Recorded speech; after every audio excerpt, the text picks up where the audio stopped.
1950년대 미국의 인디언 보호구역에서 그 청정지역인데 그 어린아이들이 유난히 마약, 알코올 중독, 폭력 문제가 아주 심각했답니다.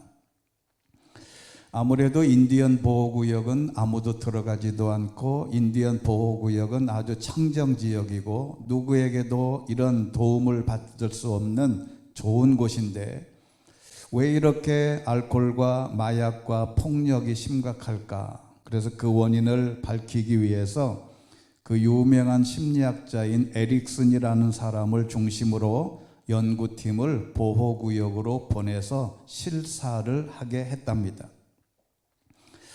그곳에 가서 팀들이 가만히 살펴보니까 묘한 상황에 부닥친 인디언 어린 아이들을 발견을 하게 됩니다. 이 아이들은 그전에는 교육도 한 번도 받아본 적이 없는데 그 인디언 보호구역에 있는 인디언 아이들을 백인 교사가 아주 현대 문명에 맞는 많은 것들을 가르쳐주는 고도의 능력 있는 교사들이 가르치고 있었습니다. 그런데 문제는 뭐냐면 학교 백인 교사가 그들에게 무슨 행동을 하기만 하면 이렇게 혼냈답니다. 너 왜 인디언 짓을 하냐?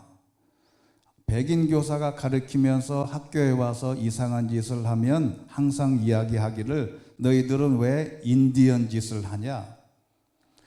그런데 반면에 집에 가서 이제 인디언 가정 엄마 아빠 집으로 돌아가서 보면 또 부모들이 마음에 들지 않으면 이렇게 꾸짖었답니다. 학교에 가서 배운 백인같이 군다. 왜 백인 짓을 하냐?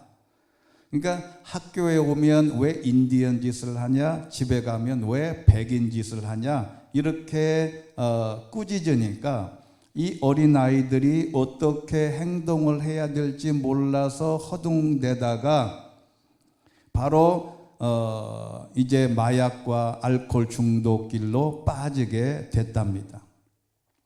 학교에서나 집에서나 야단맞지 않으려면 끊임없이 자신을 부정해야만 했던 것이지요. 인디언 짓이든 백인 짓이든 어떤 색깔을 드러내면 안 됐답니다. 그러다 보니 아이들이 서서히 자존감과 존재의 가치를 잃어버리거나 서서히 본인들이 가졌던 장점마저도 다 지워져 버린 겁니다. 그리고 자아와 정체성을 잃어버린 거예요. 남은 것은 무력감, 좌절감, 결국 마약과 알코올, 폭력에 의존하게 돼 버렸다고 합니다. 이게 공식적인 보고서에 나와 있는 이야기입니다. 그런데요, 성경에 보면 오늘 말씀의 결론이 요한복음 15장 8절이 결론인데 우리 같이 한번 읽어보겠습니다. 시작. 너희가 열매를 많이 맺으면 내 제자가 되고 이것으로 아버지께서 영광을 받으실 것이다. 이 챕터의 8절이 소결론인데 정체성을 갖는 방법은 신실한 제자가 돼서 열매를 맺는 겁니다. 오늘의 주제는 열매가 무엇일까 하는 질문이에요. 이 열매가 오늘 1절부터 8절까지 이 열매라고 하는 단어가 7번 나옵니다. 그 말은 제일 중요하다는 말입니다. 문제는 우리는 예수님의 제자들인데 교회에 와서는 예수짓, 세상에 가서도 예수 짓을 해야 한다는 것이 열매인데 교회에 오면 예수짓, 사회나 직장이나 세상에 나가면 예수 짓을 멈추고 세상 짓을 하면 안 된다는 것이죠. 우리는 이런 신앙의 정체성을 잃어버린 겁니다. 실례로 제가 고등학교 다닐 때만 해도 한 반에 기독교인이 5명이었어요. 그래서 제일 거부감이 있는 게 뭐냐면 식사기도였어요. 많은 사람들은 점심시간이 되면 그냥 도시락을 까먹는데 교회 다닌다는 이유로 사람들이 다 쳐다봐요. 쟤는 어떻게 먹나. 근데 우리는 기도를 해야 되잖아요. 근데 옛날에 그 우스갯소리로 그런 거 있어요. 기도할 때 얼굴 쓰다듬는 기도가 있답니다. 뭐냐면 고개 숙이고 30초라도 눈 감고 기도해야 되는데 그게 부끄러우니까 얼굴에 손을 싹 대면서 살짝 하고 먹는 거죠. 그 시간에 그 타이밍에 기도하는 거죠. 왜? 자기의 예수짓을 안 들키기 위해서 그런 거예요.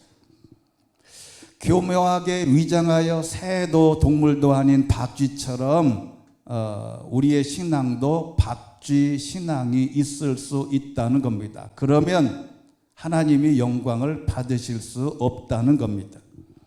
어디를 가든 당당하게 예수짓, 그런 흉내를 좀 과감하게 내야 된다는 원칙이 있습니다. 여러분, 우리가 예수짓 하면 예상치 못한 많은 열매가 맺힙니다. 이 열매를 맺으면 제자가 된 것이고, 이런 제자가 되면 자연스럽게 하나님께 영광을 받으실 것이다 라는 겁니다.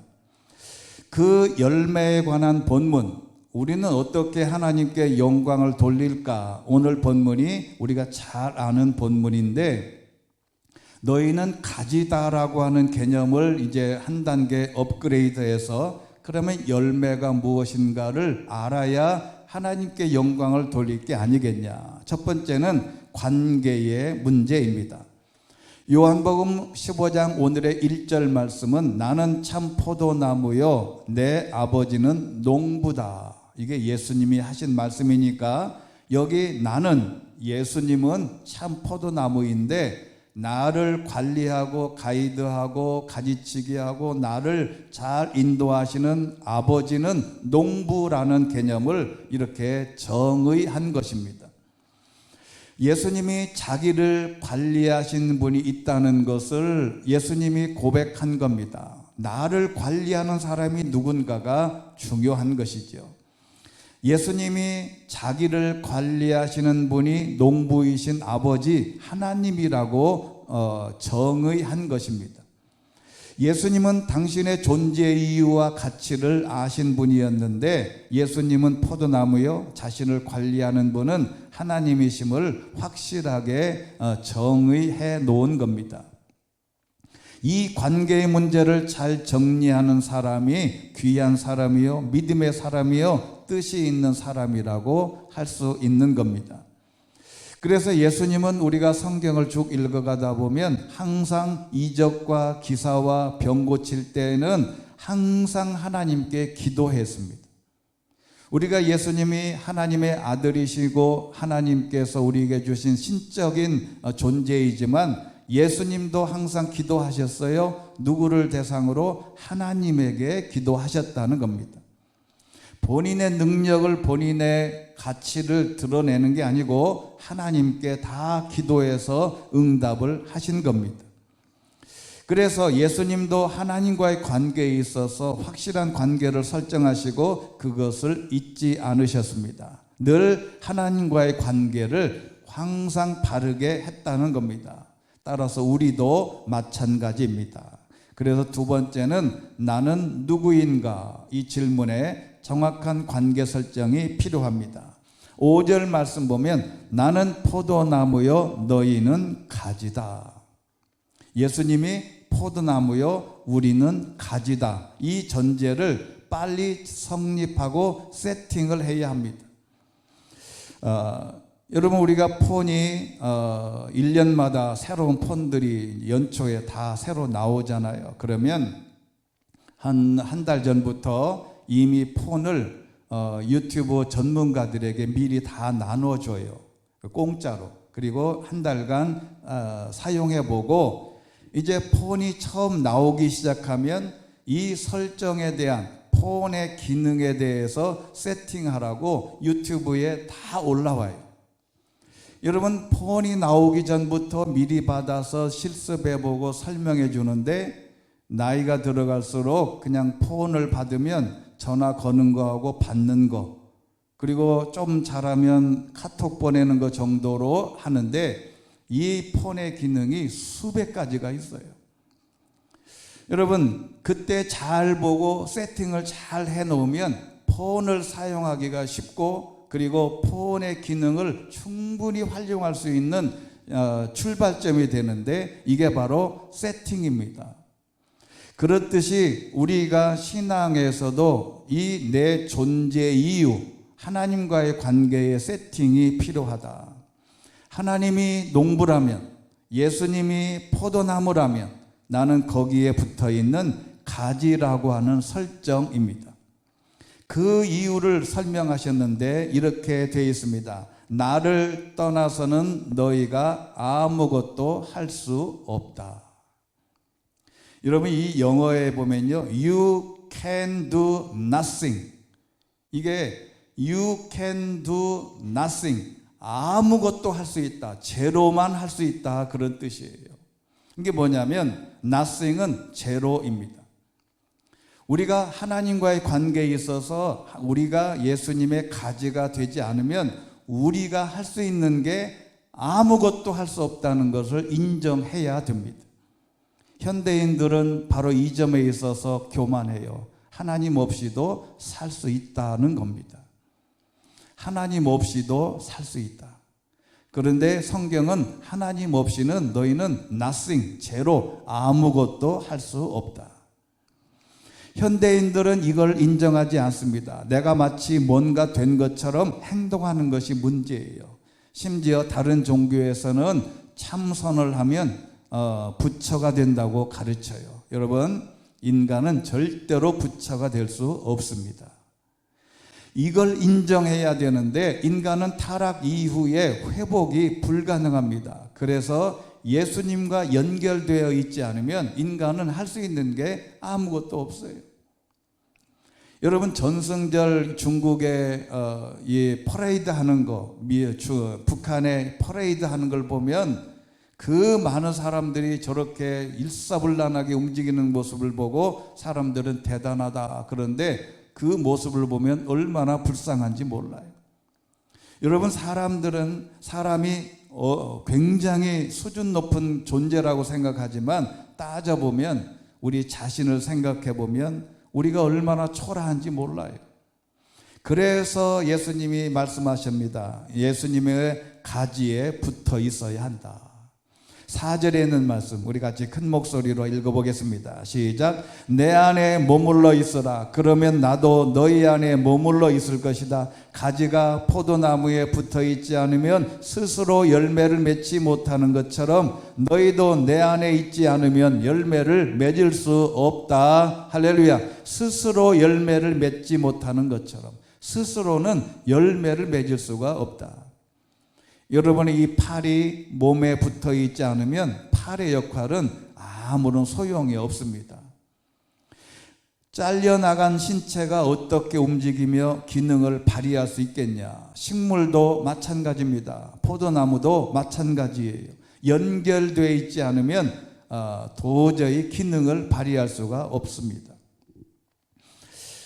정신위생에 대해서 세계적인 석학이요 전문가인 데이비드 핑크라고 하는 사람이 있습니다. 이분이 심리학에서도 굉장히 유명한 사람이에요.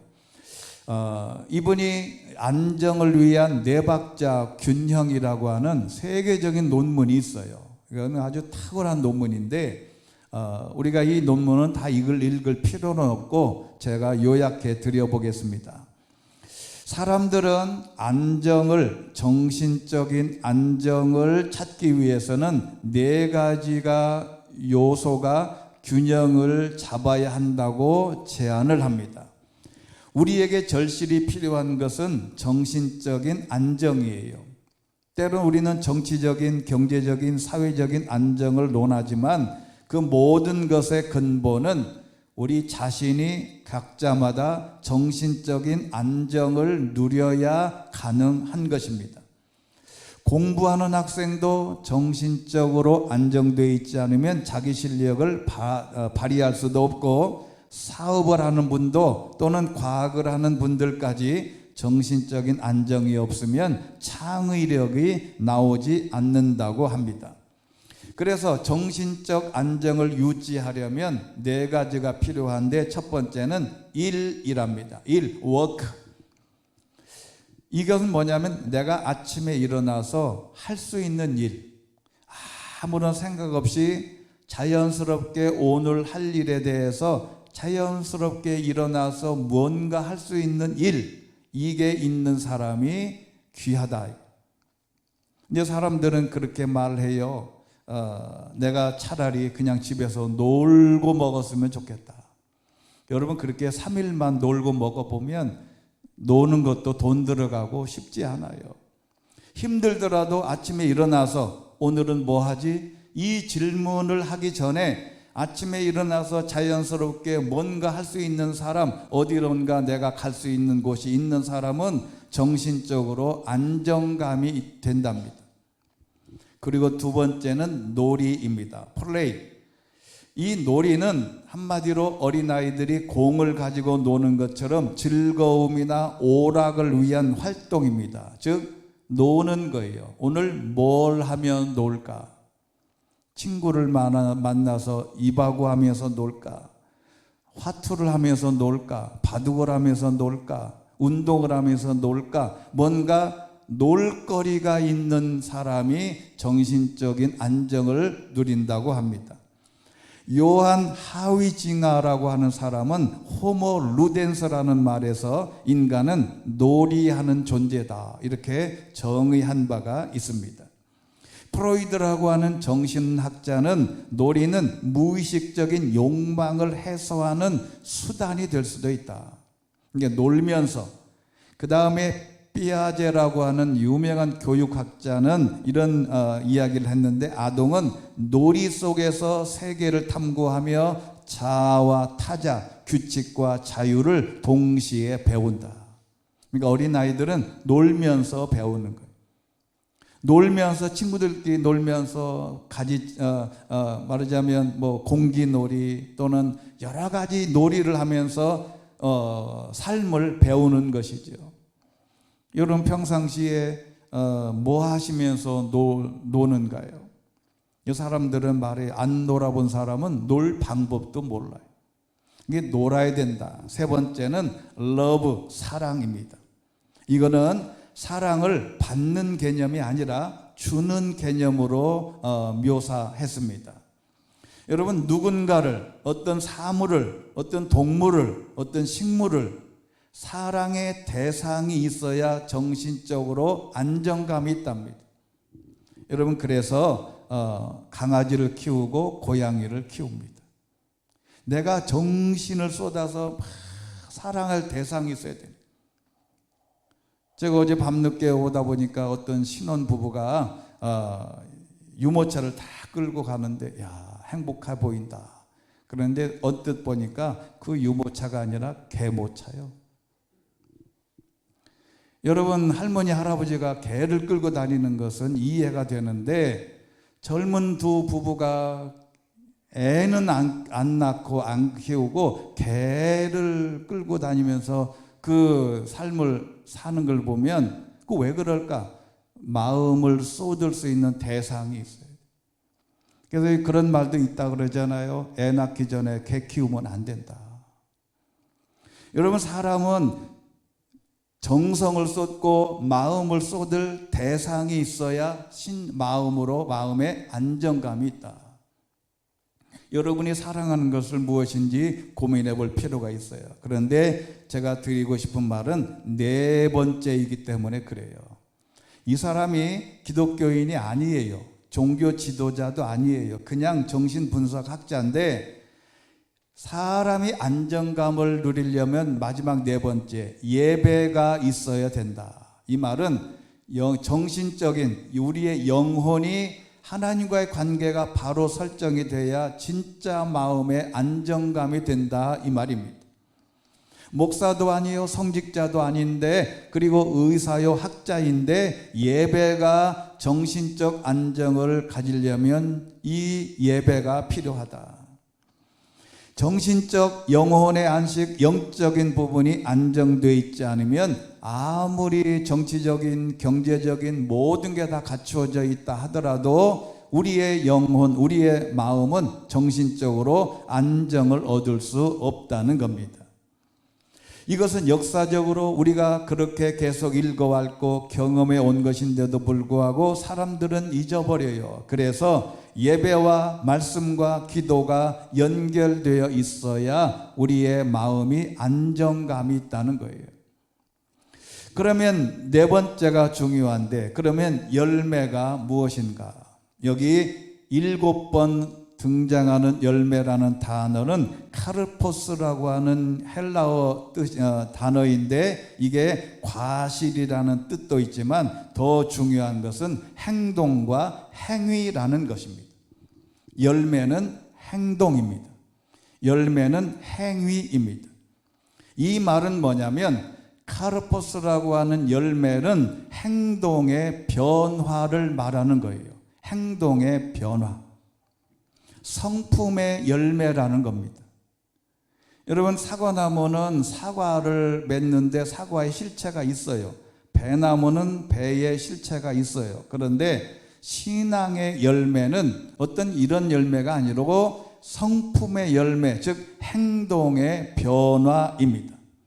대표적인 게 갈라디아서 5장 22절, 23절 성령의 9가지 열매입니다. 이것이 성품의 열매예요. 우리 같이 한번 읽겠습니다. 시작.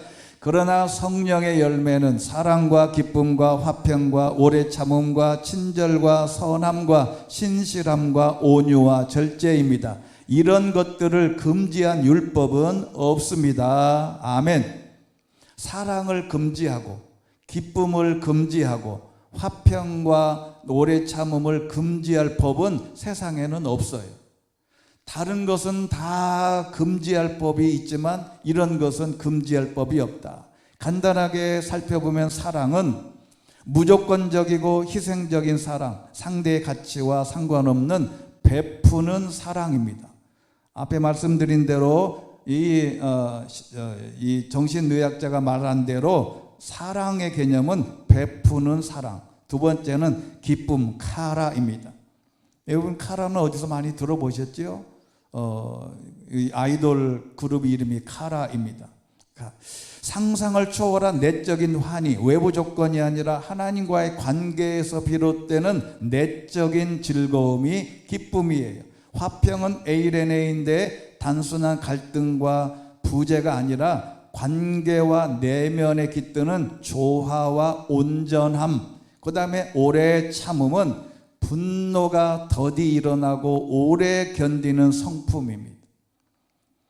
여러분, 현대인들은 이 오래 참음이 제일 약한 것 같아요. 분노가 많아. 사회적으로 사회가 싫어서, 너무 잘 사는 사람이 싫어서 무조건적으로 길거리에 나가서 사람들을 폭력을 하는 것은 이 사회적 분노가 너무 셉니다. 그래서 성령의 열매 중에, 성품 중에 분노가 더디 일어나고 오래 견디는 성품이 필요하다. 자비는 선의와 따뜻한 친절, 즉 친절한 게 바로 자비입니다.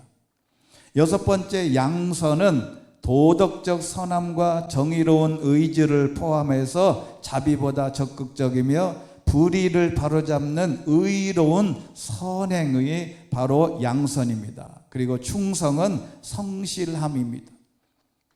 내가 어떤 것을 맡든지 성실하게 최선을 다하는 것. 예를 들어서 학교에 가서 내가 어떤 문제를 당했다든지, 또는 직장에 가서 나에게 맡겨주신 일을 아주 최선을 다해서 성실하게 감당하면, 저분은 예수 믿는 사람이 참 대단하다, 하나님이 영광을 받으시는 겁니다. 온유는 힘을 절제하는 부드러움이에요. 자, 이게 얼마나 중요한지 몰라요.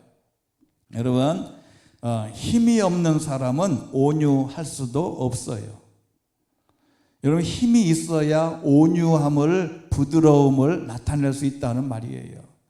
이미 내가 힘이 없고 상대방을 제압할 수 있는 힘이 없는데 나한테 무슨 부드러움이 나오겠어요? 어느 목사님이 그런 간증을 하시더라고요. 차를 타고 가는데 이제 접촉사고가 났어요. 그런데 접촉사고가 난 상대방이 막 차에서 내리더니 삿대질을 하고 화가 나가지고 내려! 막 막 그러더래. 그래가지고 그냥 이걸 그냥 해결하면 좋은데 앞에 있는 사람이 그냥 방방방 뛰면서 차에서 내리라고 막 그러더래. 이분이 딱 차에서 내렸는데 이분이 키가 188이야. 딱 내리니까 키가 이따만한 사람이 딱 앞에 서 있으니까 온매 기주고 하고 가만히 있더래. 힘이 있어야 부드러움이 나오는 거지. 내가 힘이 있을 때 그 힘으로 제압하는 게 아니라 내 힘이 있어도 그 힘을 절제하는 부드러움이 사람마다 다 있어야 된다. 그 다음에 마지막 9번째가 제일 중요합니다. 절제인데 자기 안을 다스리는 능력, 자기 통제입니다. 앞에 있는 8가지가 모든 성품이 100점이어도 자기 통제를 못하면 다 꽝이에요. 이 모든 게 바로 성령의 9가지의 열매인데 이게 다 성품입니다. 사람의 태도예요. 그래서 이 열매가 맺어야 된다는 건데 열매는 변화된 성도의 삶이 바로 열매입니다. 변화된 삶이 없이는 열매라 할 수가 없습니다. 성품의 변화가 열매예요.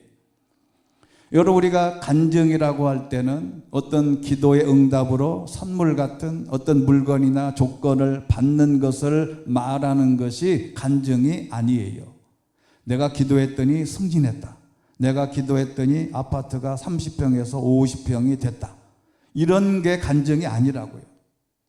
여러분, 이러는 게 간증이라고 하면 저는 간증할 일이 별로 없어요.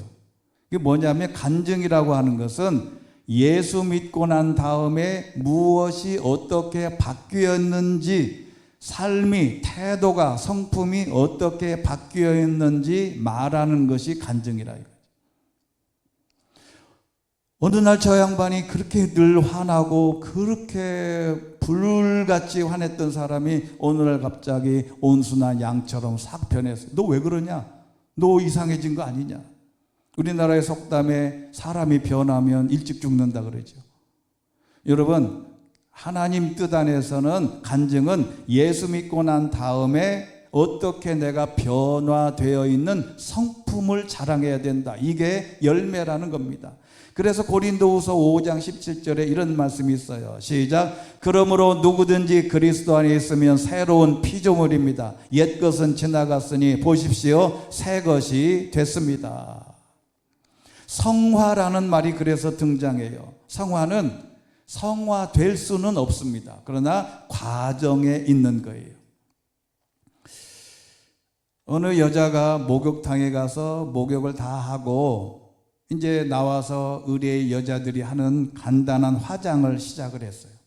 그런데 3, 4살로 보이는 여자애랑 엄마도 마침 씻고 나와서 같은 공간에서 이제 계속 이제 물기를 닦고 있는데 이제 그 여자가 간단하게 화장을 시작을 했어요.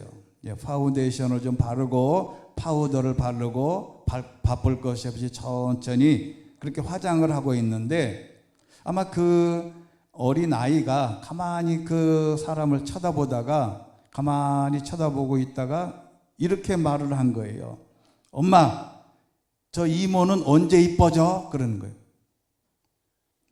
자기가 보기에는 이 집에서 엄마가 화장하는 걸 보면 점점 더 이뻐지는데 이 여자가 아무리 얼굴에 막 뭐를 이렇게 화장을 해도 안 이뻐지거든. 그러니까 여자애들은 어린애들은 솔직하잖아요. 엄마, 저 이모는 언제 이뻐져? 그러는 거예요. 그 순간 그 이야기를 딱 듣자마자 이분이 긴장을 한 거예요. 그래서 이제 풀 메이크업을 다시 시작을 한 거예요. 아이브로우도 눈썹을 진하게 하고 아이섀도우도 칠하고 아이라이너도 그리고 마스카라도 붙이고 루즈까지 다 해가지고 풀 메이크업이 거의 다 화장을 마쳤는데 아이가 울면서 또 말한 겁니다. 엄마, 저 이모 언제 이뻐져? 그러면 여러분, 이 사람이 얼마나 기분이 나빴겠어요. 자기는 다 화장을 해서 이쁘게 다 했는데 어린아이 눈에는 이게 안 이뻐지거든. 그랬더니 아이 엄마가 신경질조로 이렇게 말했답니다. 야, 저 정도면 이뻐진 거야. 아까 쌩얼을 봤잖아. 저 정도면 이뻐진 거야. 여러분, 그 말을 듣고 이 여자분이 굉장히 기분이 상해요. 아무리 화장을 해도 안 이뻐져. 여러분, 우리 신앙인들은 언제 이뻐지나요? 언제 우리는 성숙해질까요? 우리는 언제 성품의 열매가 맺힐까요? 우리는 늘 교회 와서 화장도 하고 얼굴에도 바르고 열심히 신앙생활 하는데 아무리 봐도 이뻐지거나 아무리 봐도 성화의 과정이 있는 것 같지도 않아요. 여러분, 이게 얼마나 우리가 이런 이야기를 듣고 나면 나는 예수 믿은 지가 벌써 50년이 지났는데 아직도 이뻐지질 않아. 주변 사람들이 보기에는 옛날의 쌩얼이나 지금이나 예수 믿기 전이나 똑같아. 그래서 마태복음 5장 16절에 이렇게 말씀합니다. 이와 같이 너희도 너의 빛을 사람들에게 비추라. 그래서 그들이 너의 선한 행실을 보고 하늘에 계신 우리 아버지께 영광을 돌리게 하라. 열매는 우리의 선한 행실이 되는 겁니다. 빌립보서 1장 11절 말씀 같이 읽겠습니다. 시작. 예수 그리스도로 인한 의의 열매로 충만해져서 하나님께 영광과 찬송을 돌리기에 되기를 기도합니다. 아멘. 열매란 내 모든 삶의 모든 분야에서 변한 행동과 삶의 모습을 보고 많은 사람들이 인정하게 되면 비로소 내가 믿는 하나님이 영광을 받게 된다. 그러면 여섯 번째, 가지치기를 잘 해야 된다. 내게 붙어 있으면서도 열매를 맺지 못하는 가지는 아버지께서 다 자르실 것이요 열매 맺는 가지는 더 많은 열매를 맺도록 깨끗하게 손질하신다. 손질한다는 말은 이 깨끗하게 하다, 정결하게 하다 같은 단어가 시편 51편 7절에 있습니다. 시작. 우슬초로 나를 깨끗하게 하소서. 그러면 내가 깨끗해질 것입니다. 나를 씻어주소서. 그러면 내가 눈보다 희게 될 것입니다. 아멘. 그러면 어떻게 손질하냐? 손질은 말씀으로 하는 겁니다. 너희는 내가 너희에게 말한 그 말로 인해 이미 깨끗해졌다. 말씀을 가까이 두면 무엇을 제거해야 할지, 무엇을 지워야 할지, 무엇을 잘라내야 할지를 알려준다는 겁니다. 우리는 하나님의 말씀으로 내 안에 세상적인 것을 다 지워내고 생얼로도 하나님께 영광을 돌릴 수 있는 하나님의 방법을 터득해야 된다는 겁니다. 언젠가도 말씀드린 적이 있는데 남녀공학 어느 학교에 한 여학생이 전학을 왔는데 너무너무 이쁜 거예요. 그래서 남자들이 그 여자아이를 졸졸졸졸 따라다니면서 막 이쁘다고 그러는 거예요. 그런데 그 남학생들이 이제 그 반으로 구경하러 갔는데 이 여자아이가 막 나오더니 화장실로 싹 들어가는 거예요. 그래서 아이들이 화장실까지 따라가 가지고 막 이제 놀리기도 하고 막 이제 구경하러 왔는데 아무리 화장실 앞에서 기다려도 그 이쁜 여학생이 안 나오는 거예요. 아니 어디 갔냐 그 여학생 나올 때까지요. 막 기다렸는데. 근데 그렇게 기다리고 있는데 어떤 못생긴 여자애가 얼굴을 숙이면서 싹 나가는 거예요. 그래도 그 애는 아니니까 왜 나오라 막 구경했어요. 그랬더니 한참 뒤에 누군가가 그렇게 얘기하더래요. 오늘 전하고 내 말이야.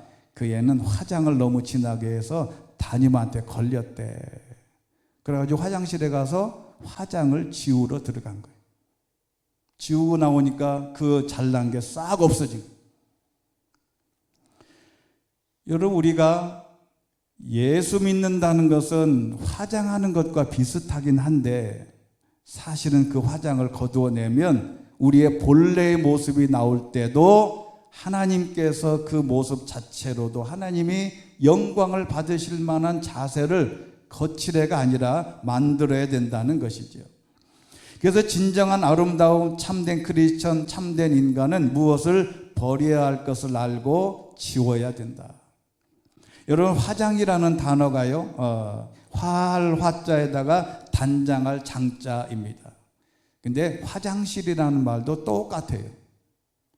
그런 면에서 보면 사도 바울이 빌립보서 3장 8절로 9절 보면 내가 모든 것을 잃어버리고 심지어 배설물로 여긴다.